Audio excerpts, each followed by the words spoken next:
When a high-tension rubber sphere hits a solid wall, it doesn't shatter.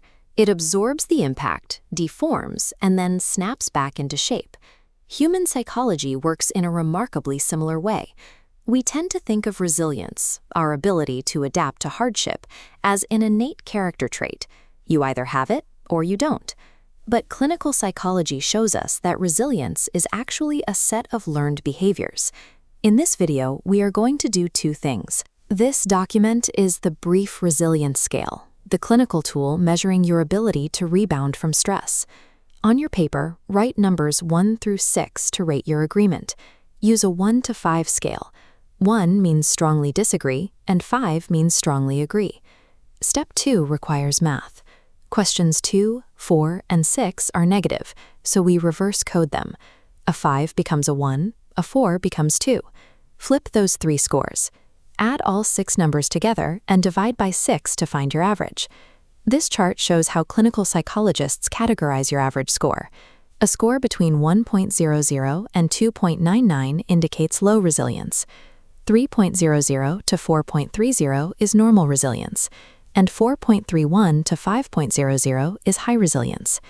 If your score is lower than you'd like, remember that this number is a starting coordinate, not a permanent diagnosis. It simply tells us how aggressively we need to apply the tools in the next step. Now take your second sheet of paper. We are going to build your CBT toolkit. Draw a vertical line right down the middle of the page. This is your thought journal, and it is the first tool for cognitive restructuring. On the left side, write down a recent automatic negative thought. Something like, I made a mistake at work and I'm going to be fired. Then cross it out. On the right side, write down a balanced, objective alternative. I made an error, but this is a learning opportunity. Tool number 2 is behavioral activation. Below your journal, write down one specific 5-minute activity that aligns with your values or brings you a small amount of joy, and schedule a time to do it today. The psychological rule here is that physical action generates positive emotion. Do not wait until you feel motivated to do your 5-minute task. Execute the action first, and the motivation will follow. Reframing your thoughts stops the internal spiral of anxiety, while taking immediate physical action forces your brain out of paralysis. You now have the first 2 elements of a robust recovery strategy. The third tool in your kit is a mindfulness anchor. When you experience high stress, your nervous system triggers a fight or flight response. We need a way to physically ground your body when that happens. We will use the 4-4-6 breathing technique. Try it right now. Inhale through your nose for 4 seconds, hold that breath for 4 seconds, and exhale slowly for 6 seconds. The fourth and final tool is the micro goal. Look at the bottom of your paper and write down one goal that currently feels overwhelming.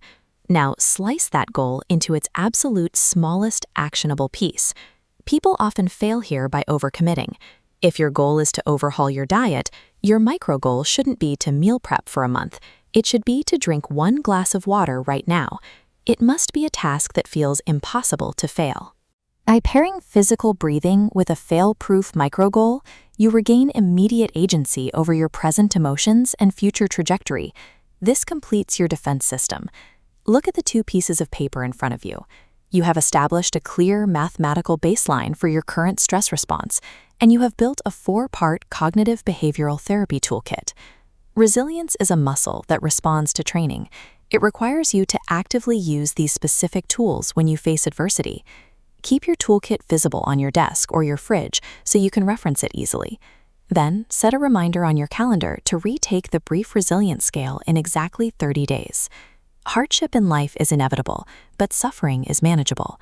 By practicing these 4 tools, you take control of the narrative, moving away from being a victim of circumstance and becoming the active architect of your own recovery.